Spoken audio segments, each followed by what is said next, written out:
আজি সোমবাৰ আৰু যোৱা ভিডিঅ'ত কোৱা মতে মই আজি মোৰ দোকানখন খুলিম। ম'ম' দোকান এখনৰ কাৰণে যি বজাৰ লাগে মই কালি ৰাতিয়ে কৰি থৈ দিলোঁ। কিন্তু আজি ৰাতিপুৱা বজাৰলৈ গ'লো অলপমান পিঁয়াজ কিনিব আৰু অলপ বিলাহী কিনিব। আৰু বিলাহী কিনা দোকানখনৰ দাদাজনে ক'লে যে চেনেলটো দেখাই দিয়া, ছাবস্ক্ৰাইব কৰি দিওঁ। গতিকে দেখাই দিলোঁ আৰু তাৰপিছত ল'বলৈ গ'লো মাংস। আজি বোলো ম'ম' দোকান দিমেই। ঘৰত গৈ পাই ম'ম'ৰ ফিলিংটো ৰেডি কৰিলোঁ, মানে মাংস আৰু পিঁয়াজটো। তাৰপিছত কি আৰু লাগি গ'লো ম'ম' বনাবলৈ। ভণ্টিক ক'লো বোলো ভিডিঅ' এটা কৰি দে।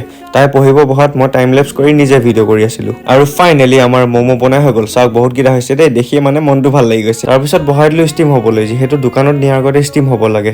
আৰু ফাইনেলি আমি এতিয়া দোকানত যাবলৈ ৰেডি। মই বাচনটো লৈ গৈছোঁ, বাকীখিনি গাড়ীত ভৰালোঁ দেই। আহি পাই দেউতা আৰু মই দোকানখন ৰেডি কৰি আছোঁ। আৰু ৰেডি হোৱাৰ পিছত এনেকুৱা দেখে দেই মোৰ দোকানখন, এবাৰ দেখাই দিছোঁ বোলো ন। অলপ সময় পিছত আমাৰ ফাৰ্ষ্ট কাষ্টমাৰ পাই গ'লো। ভাইটিয়ে পিছে দোকানখন খোলা দেখি বহুত টাইম ৰখিলে। আজি আমাৰ ফাৰ্ষ্ট ইনকাম এইটো, পিছে পইচাটো মোৰ নহয় দেই। যোৱা ভিডিঅ'টো চোৱাসকলে নিশ্চয় গম পাইছে যে মই দোকানখন কিয় খুলিছোঁ। অলপ পিছত মা আৰু দেউতা দোকান লৈ আহিলে। পিছে কিমান লছ হ'ল কিমান প্ৰফিট হ'ল সেইটো লং ভ্লগত গম পাব। আজিৰ কাৰণে বাই বাই।